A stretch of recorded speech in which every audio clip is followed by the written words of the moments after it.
So my name is Peter Earle. I'm the Director of Economics and Economic Freedom at AIER. And before we get started, Jason mentioned to me yesterday that my book from 2014, A Century of Anarchy, was mentioned at some in one talk over the last few days. And that's it makes me feel good because it's 11 years old. It still generates about a whopping 40 cents a month in royalties. But it's much more important to hear that people are still talking about it. So it's great to hear it's still relevant. So as Jason mentioned, I've been at AIER for about 7 years. I've written and edited maybe 7 books.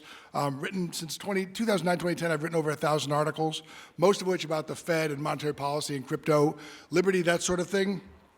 And I just want to point out, it doesn't make me better, but it does make me different that I spent 7 years, I spent over 20 years on Wall Street before I did this. Most of my colleagues were professors before they came to AIER, which is great, but I did something different. And so it's almost 30 years ago that there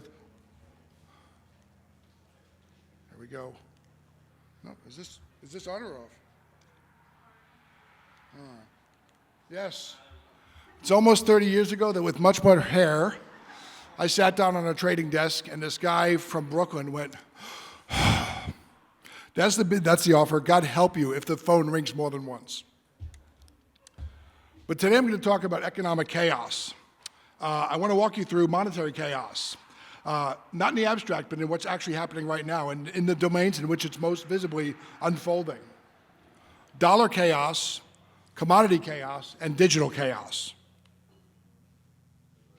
Each is important on its own, but together they're reshaping the very nature of the monetary order in ways I believe are going to reverberate in all of our lives for decades to come. I'm going to make an adjustment here so I can stand up straight. Oh, there we go. That's perfect. And even if they don't change our lives, just knowing that they were considered and that these things are going on is going to change the landscape. So this is not about collapse. This is not 1923 Weimar, not 1989 Argentina. But what we're witnessing right now is far more complex. It's far more difficult to pin down with a single headline or with an image. It's a breakdown not of individual currencies, but of the system itself. Assumptions are changing, mechanisms are changing, structures are changing, and roles are changing. And in that process, we're losing both predictability and coherence that was easy and which we guided our lives by for some time. So let's begin where all conversations about monetary power have to begin, with the dollar. Where do I point this thing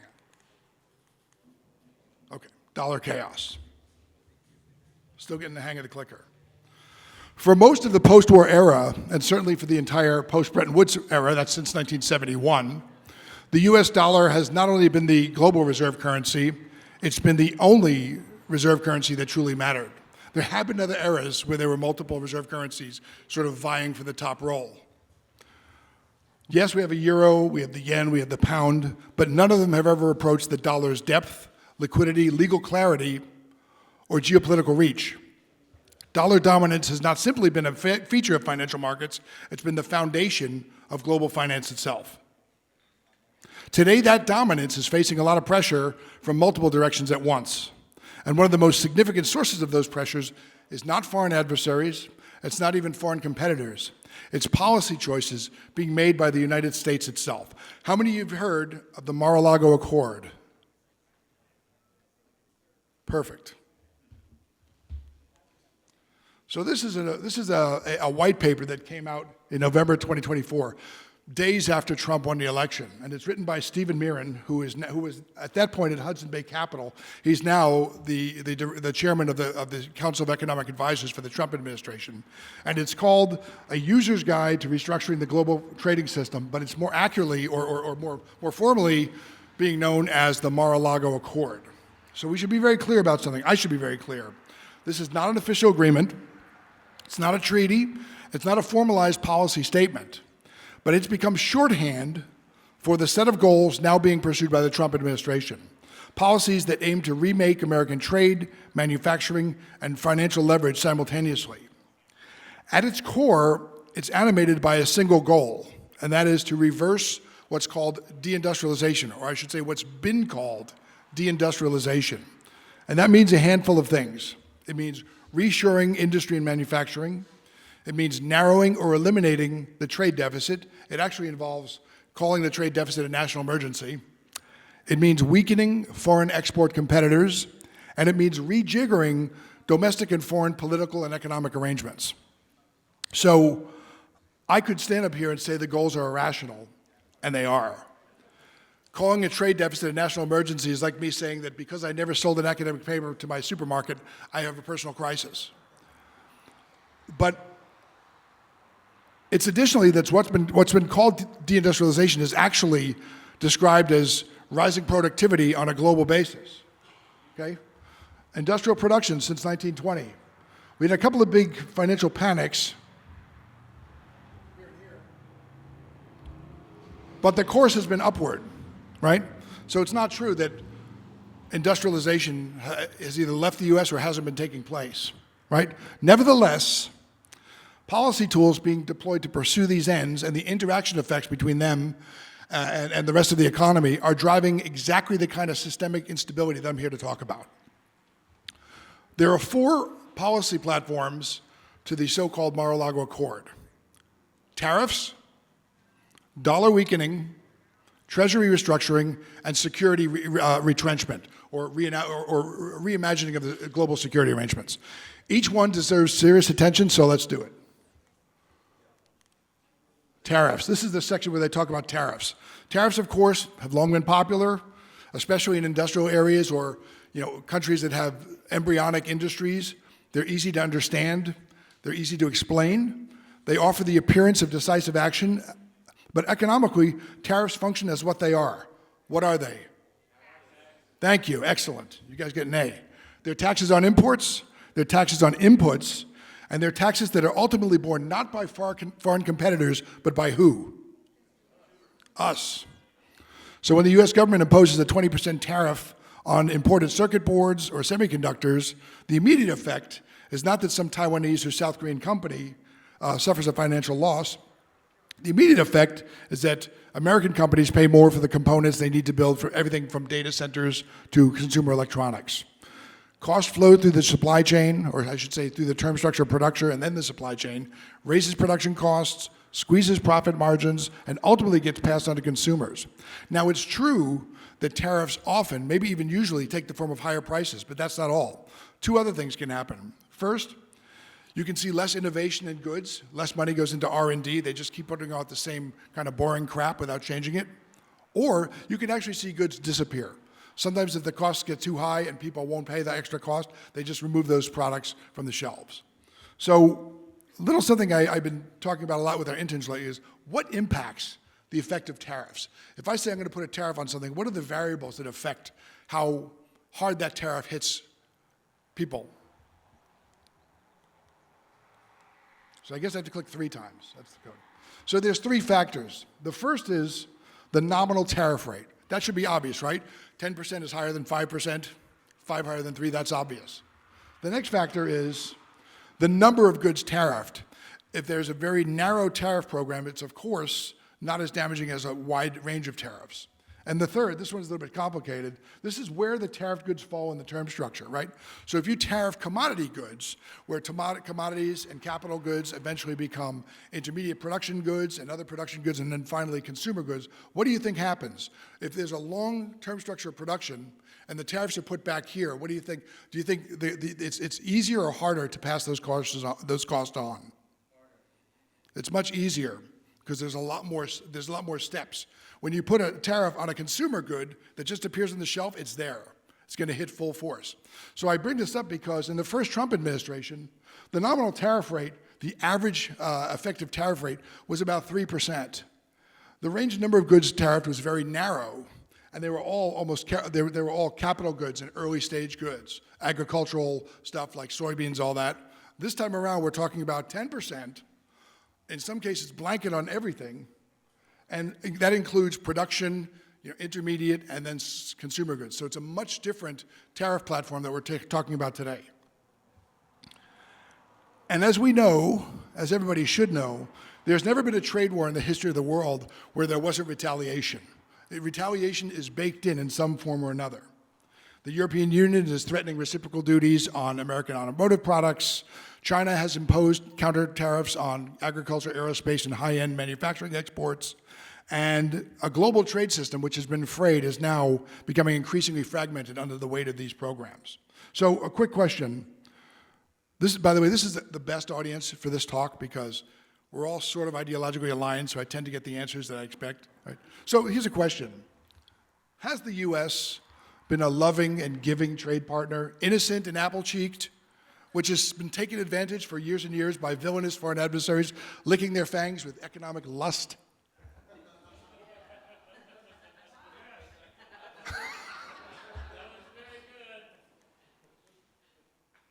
Well, if you take Fraser's Freedom to Trade Internationally score between 1990 and 2022, the U.S. fell the most in its trade freedom. And actually, China and India rose the most. Now, I'm an economist, right? Which means I'm a social scientist. What this chart doesn't tell us is where they started from. China could have started way below the United States and now still be behind them, relatively speaking. However, between those years, the U.S. was not exactly a beacon of free trade. That's the important thing to mention here. And what's particularly troubling to me is beyond the myth of, say, stolen jobs and the idea that the golden period in history was somewhere between World War II and the late 1970s, is that this time, these protectionist measures, which are, as I mentioned before, broader and more significant than the last shelf of them were, are going to hit exactly after an inflationary episode, which is going to make the Fed, which is always behind the eight ball, it's going to make it much more difficult for them to deal with inflation, which is almost at their target, but not quite. And as a quick review, again, not that this 6, 7, 8.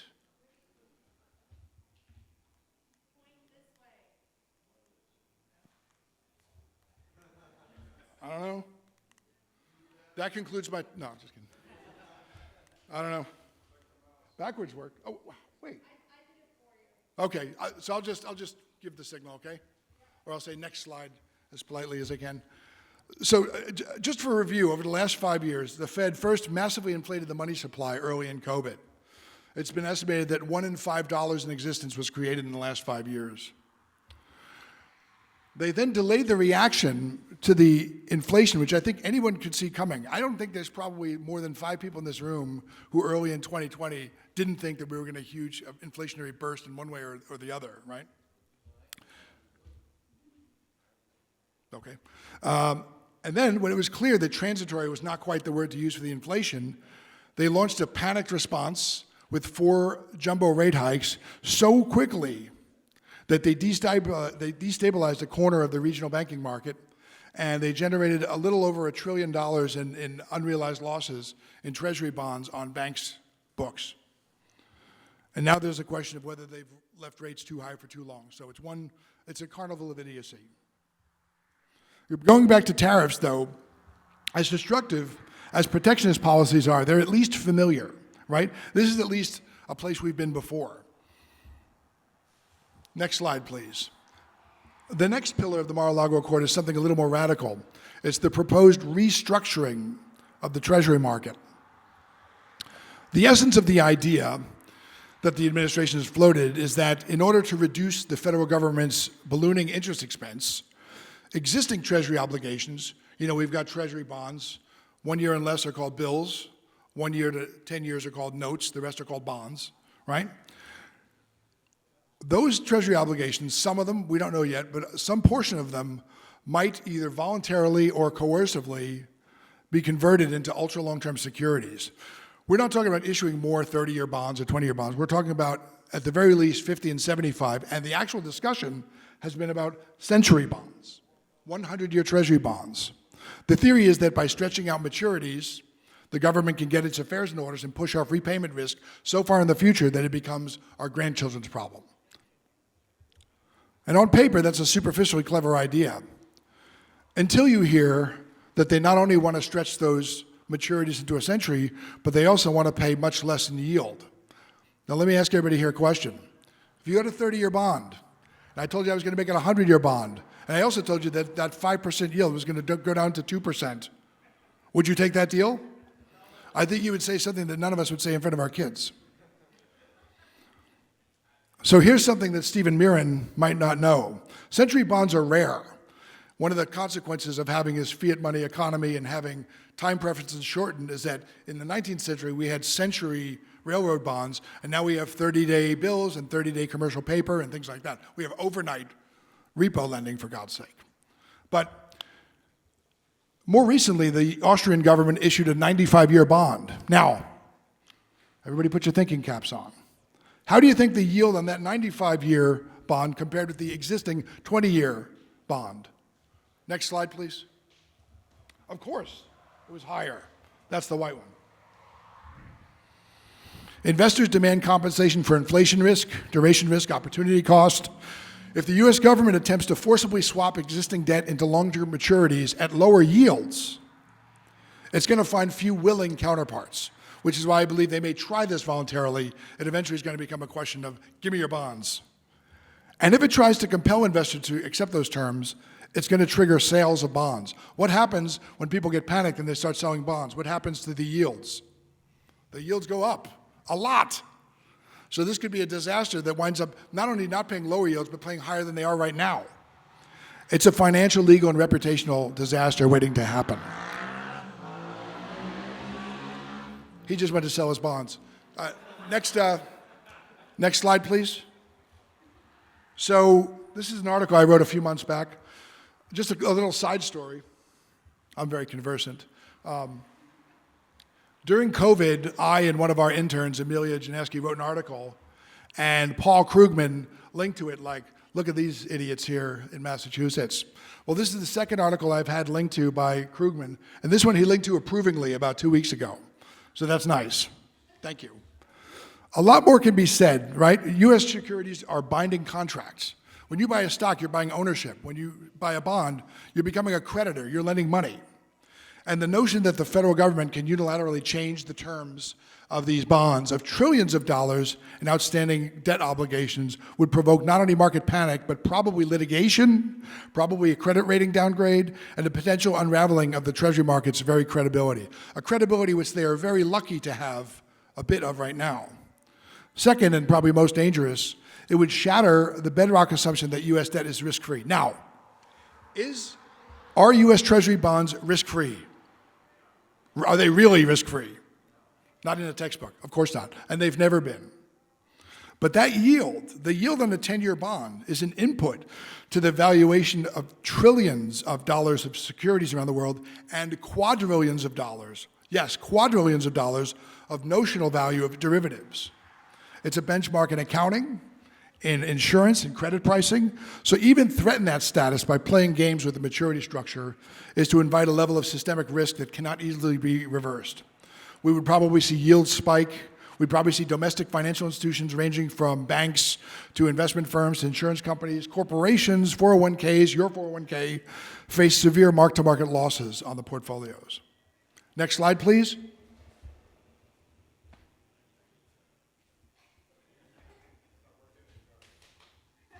Okay, it's better if it works the first time, okay. But layered on tariffs and rebuilding the Treasury markets is the third plank of the Mar-a-Lago Accord, the active pursuit of dollar weakening as a policy objective. If you'll, 1 second. So the theory here is both familiar and seductive. If the United States can engineer a gradual decline in the value of the dollar, that's the relative value versus other currencies, the U.S. exports become more competitive and imported goods become more expensive. That would encourage domestic substitution, meaning we in this room, it's assumed, would buy cheaper things that are American-made because foreign goods are more expensive.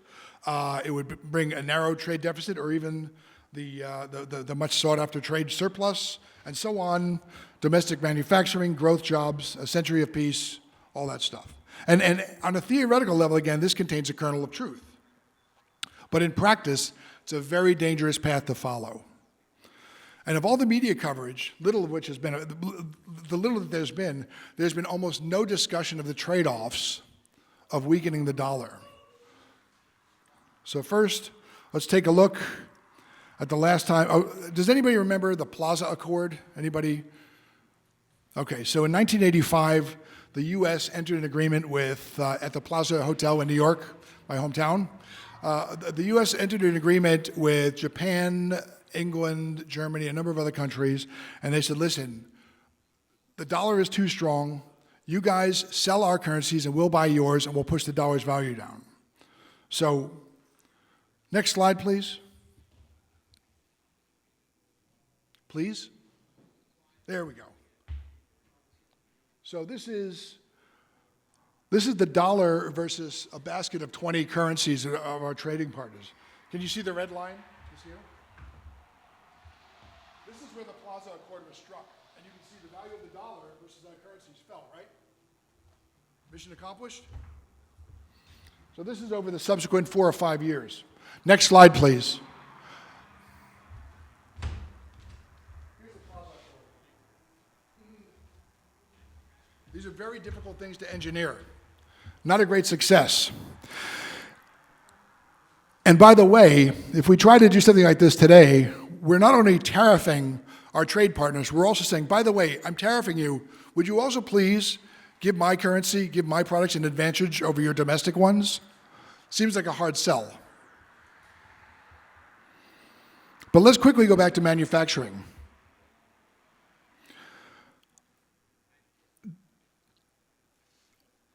That deindustrialization, which pushing the dollar down is supposed to address, is more accurately called technological advancement. There's been innovation in automation, which has led to declining manufacturing employment, not only in the US, but also in China, Germany, Argentina, Japan, and elsewhere. Next slide, please. These are Americans employed in manufacturing. You can see that since the 1950s or so, the numbers have been declining. Next slide.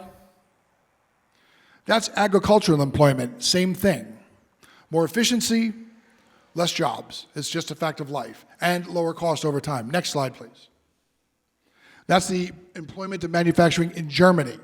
Now this one ended in maybe 2012, but I have another slide next. Next slide. This is the trend of manufacturing jobs as a share of total employment. Germany, Italy, Japan, France, US, and UK, right? Why do we have less jobs in manufacturing? Because we're making technological advancements. There was also a number of factors, which of course, yes, dollar strength has a little bit to do with it. Also, we've become a more service-based, financialized economy because we've become richer. But for the most part, this is seen elsewhere. What's happening to manufacturing jobs right now in China? Anyone? They're going to Vietnam. And what's happening to the highest level, the most basic manufacturing jobs in Vietnam? They're going to Africa. This is a global phenomenon. But the first and most important problem with deliberate currency weakening is that as the dollar declines, the price of foreign goods rises. That's not just like Rolex watches, okay? It's also raw materials, the necessities, components of domestically produced goods and consumer products. About 15% of our foodstuffs are imported. So that puts further pressure on domestic price levels on top of tariffs and the really sticky inflation we've seen with shelter. And second, dollar weakening sends a message to our foreign investors. If they weren't already, guess what? Your returns on U.S. assets are about to be systematically eroded. Discourages foreign investment exactly when the U.S. wants, and Trump has even said he wants that to happen. What happens when Kia or another foreign country wants to build a $200 billion facility that costs billions of dollars a year to run? What's the first thing they do? They take South Korean won and they buy dollars. That's pushing the dollar up. If you want foreign businesses here, you're going to get higher dollar values. Plus, once the U.S. signals and has made clear that they're willing to kick the crap out of the dollar for competitive advantage, we get what's called the competitive devaluation cycle. What is that? Yeah, it's basically when everybody says, oh, you're going to lower your currency? Well, I'm going to lower mine. And it's a race to the bottom. And we as Americans have a lot more to lose than anyone else if that happens. Finally, and just like manipulating the Treasury market, deliberate dollar weakening undermines one of the core reasons why the dollar remains dominant, and that's confidence. To openly pursue dollar debasement for short-term industrial policy directly undermines that trust. So there's a fourth pillar to the Mar-a-Lago Accord. Remember, we said tariffs, restructuring the Treasury market, and weakening the dollar. The fourth one is the reevaluation of U.S. security guarantees. Nope, it was the last one. There we go. Thanks. That pillar basically recommends that the U.S. undertake a strategic pullback from many long-standing alliances like NATO and some of the others. It urges our wealthy allies to pay for their own defense. And although this has implications for the dollar's role, I'm not going to get into it. And I'll also say, as clear as I'm standing here, this is the part of the accord I find the most defensible. This one I'm kind of on board with. Let other people pay for their defense. So the obvious question now becomes, what's actually happening to the dollar status now? Next slide, please. One before that. Right. So this is the share of the dollar in SWIFT. SWIFT is the U.S. messaging, is the global messaging network for dollars. You can see it's at about 48%. It's been rising since 2022. And the blue are the volatility of those payments. We don't have any details. I'm not sure if this was ended or something, but people are still using the dollar. On one hand, you have those people who claim that dollar collapse is imminent, irrelevance or hyperinflation is right around the corner, and then there's others who claim that not only could there never be a competitor, but that our reserve currency status is untouchable. And the truth is much more complicated than that, and much more dangerous because it's complex. What we're witnessing right now is not dollar collapse, it's erosion. The dollar is dominant, but it's no longer uncontested. And the trajectory of that erosion is unmistakable. So right now, businesses, governments around the world hold dollars. About 58% of dollar reserves, or about 58 of foreign reserves right now are dollars. That's fallen from about 70% just after 2000. The euro is about 20%, the Chinese yuan is about 3%, and the dollar touches about 88% of transactions. But even longtime allies like England are researching alternatives to dollar invoicing now. There's a de-dollarization movement afoot that has a lot to do with 2022, when a bunch of Russian banks got kicked out of the SWIFT system. A lot of our allies didn't know that using the dollar was a vulnerability, but it is. There's already some alternative payment systems that are gaining ground. One is called CIPS, which is the Chinese interbank payment system. That's a direct competitor to SWIFT. There's the expanded BRICS local currency initiatives, and there's accelerated research in central bank digital currencies. None of these alone threaten the dollar, but together they weaken the dollar's exclusivity. Next slide, please. The issue is that as demand for the dollar falls, what happens to the demand for treasuries? It falls too, because one of the main reasons that there's constant demand for U.S. treasuries is to do something with those piles of dollars you have sitting in your bank vaults around the world, to get some return on it. Which means that if there's less demand for treasuries, it means that Uncle Sam's spending is going to be crimped. Now, here's the question. Do you think that if the government was unable to sell as many bonds as it wanted to, it would simply spend less? Yeah. Or do you think they would tax us more and print more money and sell bonds to the Fed and things like that? Foreign official holdings of U.S. treasuries have declined from 45 to... I'm going to put this down so it can't hurt anyone. Foreign official holdings of U.S. treasuries have declined from 45 to 33% in a decade. And the key holders of it, like Japan, China, Russia, the Gulf states, are diversifying away. Most treasury bonds now are held by who? American firms. Now, my colleague Tom Savage and I wrote an article a few weeks ago saying, is that better or worse? On one hand, if foreign countries own our bonds, they have some leverage over us, but we can default. On the other hand, if it's domestic companies that own our bonds, doesn't that seem like it offers a pretty easy road for cronyism, extracting favors from the government, that sort of thing? I think so. So here's one of my major takeaways. Next slide, please. The dollar remains strong, not because the kingdom is strong, but because the alternatives are weak. And I would add that they're weak currently. It's a precarious foundation for a financial system that underpins global trade, finance, and liquidity. Next slide, please. Let's talk about commodity chaos. None of the changes to the global appetite for dollars is occurring in a vacuum. Running parallel to those shifts is another great driver of monetary chaos, and that's called commodity realignment. For most of the post-war period, the relationship between commodities and monetary order was relatively straightforward. The dollar was defined by a weight in gold. The dollar was the global reserve currency, and all other currencies traded at fixed exchange rates. Commodities were priced in dollars, global supply chains flowed through dollar clearing institutions, and when individual commodity prices fluctuated, the system itself remained anchored in a dollar-centric architecture. But that structure is now breaking down. One thing that we're seeing right now is a quiet but unmistakable remonetization of gold. Next slide. And next slide. Thank you. For decades after the collapse of Bretton Woods, gold was treated as a historical relic, a commodity, an inflation hedge, something you find in the portfolio of very eccentric investors, a luxury good, an industrial factor, but not as a serious monetary asset. Central banks were net sellers, but that era is over. Next slide. Central banks have been buying gold extensively. Over the last 3 years, global central banks have purchased over 1,000 tons of gold a year, the highest sustained accumulation rate since 1968. This is not speculative buying by hedge funds. This is a deliberate, sovereign accumulation by monetary authorities seeking to hedge against its financial instability, to hedge against sanction risk and the weaponization of payment systems such as we saw in early 2022.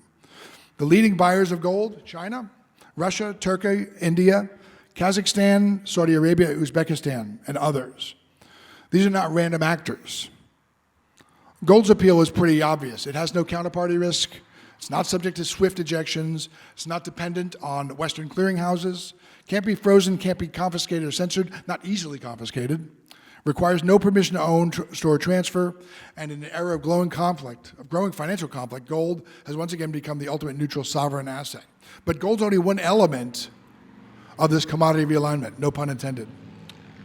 Next slide, please. We're also seeing rapidly consolidating control over critical industries and resources by the BRICS bloc. Everybody know what BRICS is? BRICS started as Brazil, Russia, India, China, South Africa, and now it includes about 5 or 6 other nations. The BRICS network now controls 50% of the proven global oil reserves, 42% of global natural gas reserves, dominant market shares in copper, cobalt, lithium, and nickel, all essential for green energy, and virtual total dominance over rare earth refining. China alone controls about 80% of that. It's not simply a matter of trade balance or input costs. It's a matter of vulnerability. A disruption of any of those supply chains would have a cascading effect on Western energy infrastructure, managing capacity, consumer markets. And so we're seeing the reemergence of resource nationalism. African governments are renegotiating mining concessions. Latin American lithium companies are forming regional alliances to control pricing power. Export licensing regimes are becoming increasingly politicized. Oil remains the most immediate of those resource risks, not just in price, but also in the potential for supply shocks. Next slide, please. Uranium. Because across Asia and the Middle East, and even here in North America and in Western Europe, there's debates about taking nuclear reactors out of mothballs. So uranium prices are starting to surge. This is 3 different measures of uranium prices. Next slide, please. And further evidence of the monetization of commodities is clear was clear when President Trump proposed to arrange U.S. military aid for access to Ukraine's rare earth mineral deposits. That's an arrangement that echoes historical precedents of payments in kind and reflects a growing shift towards resource-based transactions in global diplomacy. While it's not yet formalized, these deals signal the slow emergence of what's being called Bretton Woods III, a global order in which tangible assets like gold and critical minerals increasingly displace fiat currencies in trade, finance, and policy. As nations hedge against monetary chaos, commodities are beginning to function not only as reserve currencies, but as de facto secondary media of exchange, which is reshaping the foundations of international economics. Next slide, please. Digital chaos. So I turn now to maybe the most chaotic layer, also in some ways the most intellectually fascinating of the chaotic monetary transformation afoot, the emergence of digital alternatives. So because here, we're witnessing 2 contradictory revolutions at the same time. On one side, the explosive growth of decentralized digital assets built explicitly to escape the control of governments and central banks. On the other side, the rapid development of state-backed digital currencies designed to control, surveil, and program and concentrate programmability within government financial architectures. Next slide, please. There's Bitcoin. Let's begin with the decentralized frontier. Bitcoin's recent ascent to new all-time highs has not previously been driven by retail speculation as it was in previous bull cycles. This time the buyer base is fundamentally different. We're talking about institutional allocators, sovereign wealth funds, endowments, and even conservative family offices and governments. They're now allocating small but significant slices to of their holdings to Bitcoin, not as a currently replacement, but as a form of monetary insurance. And the appeal is pretty simple and undeniable, right? The issuance is finite, it's decentralized, it's non-dilutive, it's globally portable, and most importantly, it stands just outside the established monetary order. Bitcoin functions a lot like the modern equivalent of sovereign gold holdings, but with properties that make it pretty amenable to the current time in the 21st century. I'm going to jump ahead here. So while Bitcoin remains one extreme, it's decentralized, autonomous, pseudo-anonymous, and it represents monetary escape. The opposite extreme is simultaneously accelerating in the form of programmable state-backed digital currencies. Next slide, please.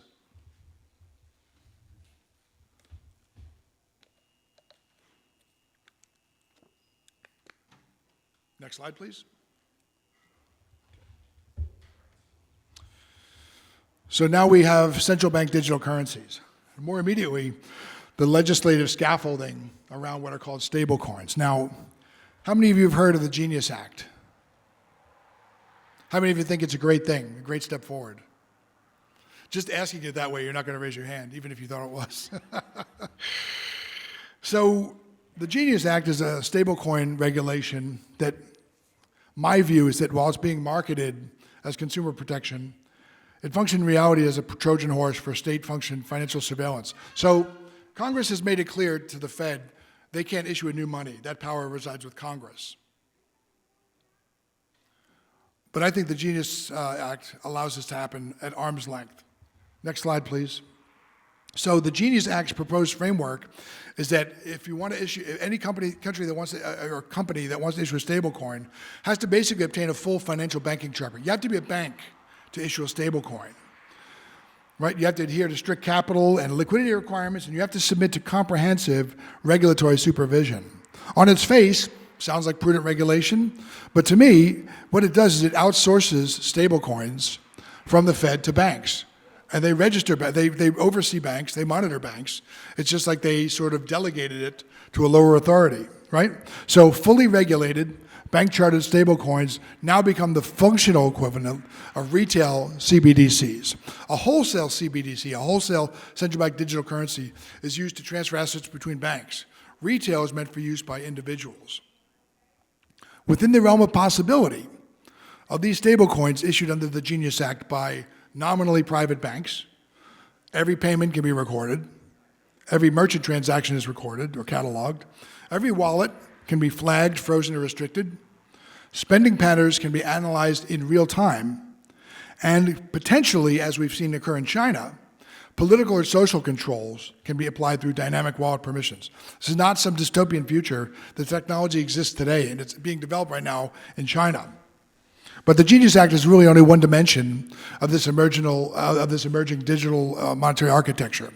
Because while Washington debates stablecoin policy, and by the way, the Genius Act was passed by Senate, it's now going through the House, we'll see what happens after reconciliation. The global race towards formal CBDC issuance is accelerating. Next slide, please. So 134 countries around the world have launched or in development or in other stages of development here. 44 have pilot programs going on, 39 doing research. This is recent data from the Atlantic Council on central bank digital currencies. More than 100 central banks around the world, representing over 95% of global GDP, are now at some stage of CBDC research. And adding another layer of complexity to this digital ecosystem is the emerging debate over the creation of a strategic crypto reserve, a proposal that's now circulating that would authorize the US government to either directly purchase or repurpose seized digital assets, including Bitcoin, Ethereum, XRP, Solana, and others. The argument's been made is that by having this reserve, makes the dollar stronger. It shows that we approve of currency, of crypto and that sort of thing. But I think that, for me, bureaucrats selecting crypto coins is just like picking winners anywhere else. And 3 years ago, they would have picked Litecoin, which is now, I think, the 129th in market cap. The U.S. government doesn't have any sort of competitive advantage in picking crypto.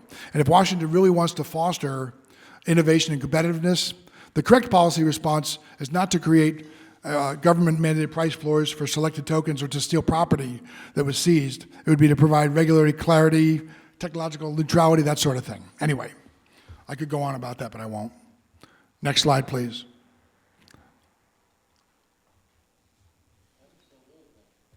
Next one, please. There we go. Thank you. So where does this leave us, right? The short answer is that we're witnessing the end of monetary monopoly. Not the end of sovereign money, not the end of fiat, but the end of a single global monetary architecture that's defined the post-war period and through exorbitant privilege benefited Americans long past its expected expiration date. In all fairness, this should have ended a long time ago. For nearly 8 decades, the world operated under a functional dollar hegemony. Even after the collapse of Bretton Woods, the dollar remained an unchallenged linchpin of global finance, safe haven currency, trusted by both allies and adversaries, and a faithful anchor for global commodities. I mean, listen, folks, when Israel and Iran began bombing each other, they were both buying dollars. So in fits and starts, my guess is that system is now ending. Again, not with a dramatic collapse or hyperinflation or any of that stuff, but rather with tidal changes. And my guess is that we're entering a world that is partially dollarized, where the dollar remains central but no longer exclusive in that role, partially gold remonetized, where sovereign hedging against financial weaponization and maybe even some terms of trade are accomplished with gold, partially tokenized, private sector stable coins and decentralized protocols enable parallel and likely contested financial rails, and fully fragmented with lots of different payment systems on a regional basis, different bilateral trade agreements, alternate reserve compositions, increasingly bypassing the legacy structures of 20th century monetary order. Currently, the Federal Reserve remains the most powerful and cited central bank, not because of flawless governance or superior design, but simply because alternative monetary orders are less credible and comparably more vulnerable to capture. The next true global reserve system, wherever it emerges, may not resemble anything we've seen before. It may not be a single currency, it may not be a single institution. It may instead resemble something more akin to a distributed architecture of financial platforms, where finance and reserves and commodity settlements, private investment flow operate across multiple overlapping regimes, with the dollar functioning as one core component, but not the exclusive backbone like it is today. The dollar remains the pride of the fleet, but the world is building lifeboats.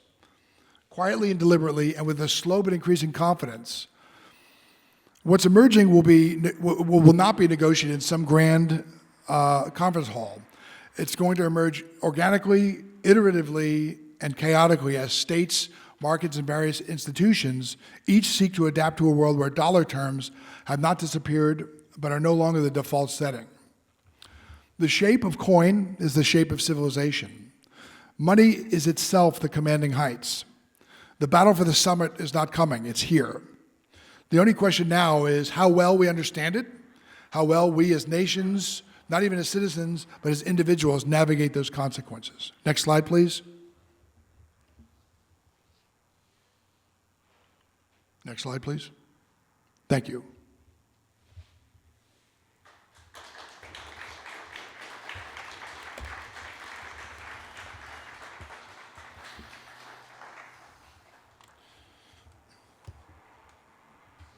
Scathing criticism.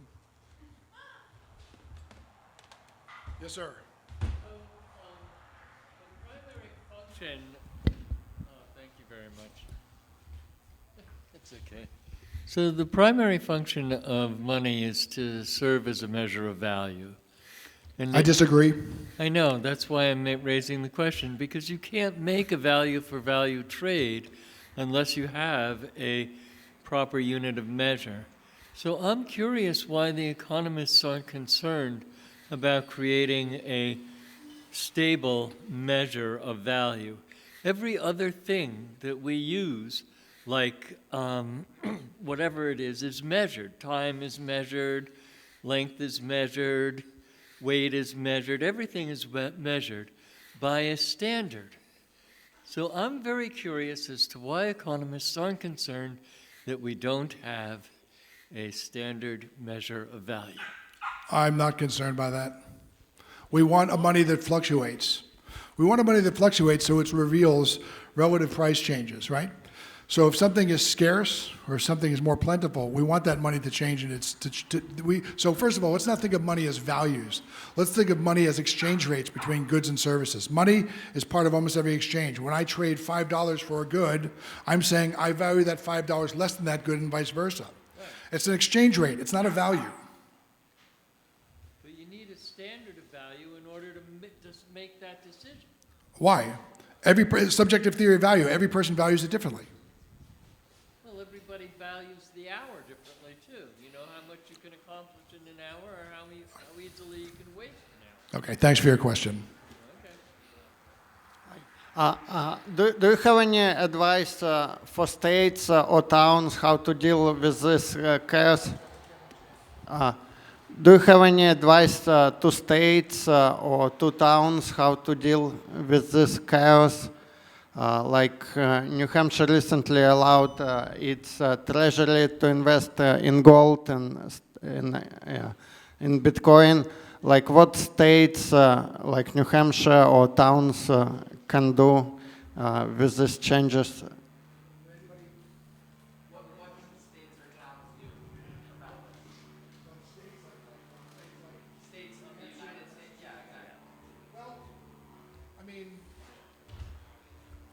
Not that much, but what I would say is that some states, Tennessee, Texas, some others, have formed gold repositories where they'll save gold and things like that. I mean, there's not much they can do because issuing the money is a federal thing. But I mean, encouraging entrepreneurship, again, I don't think this is the kind of thing where we're waiting for a collapse. I think this is a slow and gradual process, and that's the thing. You know, a lot of us have these sort of Cassandra tendencies to say hyperinflation tomorrow, or stock market down to zero in next week. These things are going to happen much more slowly. I'm not sure that you could prepare very well for it, but I mean, one thing's for sure, and that is that it's never too late to adopt sound money or to allocate some of what you own to sounder money. So I mean, that's what I would say. And the other thing is, you got to live your life. I mean, you can't. I mean, I've in recent years I've taken to sort of patrolling the prepper threads on Facebook, and they're very interesting, and there's some very smart people there, and there's some people there who are going to be the first to go because they've prepped so much that there's no flexibility, and anything slightly outside of what they've planned for is going to mean their demise. So, I mean, if you're sitting here, you're probably somebody who has the least convincing, who needs the least convincing, that owning some gold or owning some crypto or just being aware of what's happening internationally is important. So, I mean, what can you do? Spread the word, I guess. Make sure other people, hear these things. Again, this is not doomsaying. I'm saying this could take 1 to 100 years. I have no idea. I'm just saying that this is happening, and I think that it's going to happen slowly but surely, and that the world that we knew growing up, that any of you around my age in your mid-50s or older, is not the world of the future, for sure. How you doing? My question to you is, those charts which you showed, what's the source for those, like the Bitcoin, the ones which had a black background? So, Bloomberg? Okay, thank you.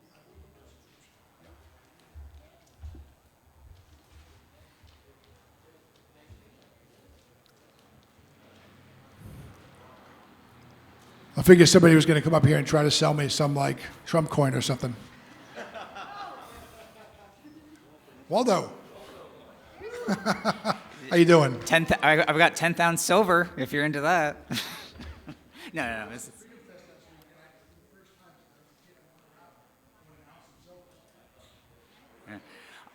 So you talked about the dollar maybe no longer being the world reserve currency, and but there. So there maybe being no world reserve currency, but maybe like regional reserve currencies. Okay. That's sort of what BRICS is moving towards. BRICS is moving towards regional influence. So, for example, the idea that, you know, maybe the Chinese yuan won't be used in Africa, but maybe a number of other nations in Asia will use it. And in Africa, where the South African rand, which, by the way, that will tell me where African money goes when there's a currency crisis. Right? So it'd be sort of regional currency that sort of act as a local lingua franca. Yeah. I guess just kind of a tangent, but how do you see that affecting just global travel? Like, will you be able to vacation in Europe? Will you be able to, go to Egypt to see the pyramids? How will that affect it? I'm supposed to be going in October to see the pyramids, so I'll let you know.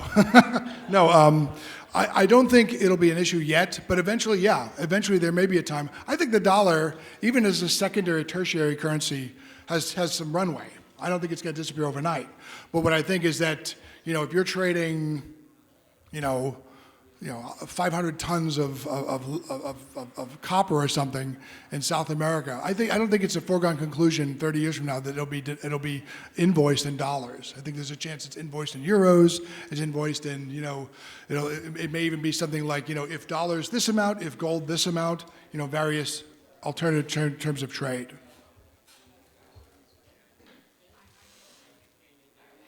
I'll be around afterwards if you have any other questions. Thank you.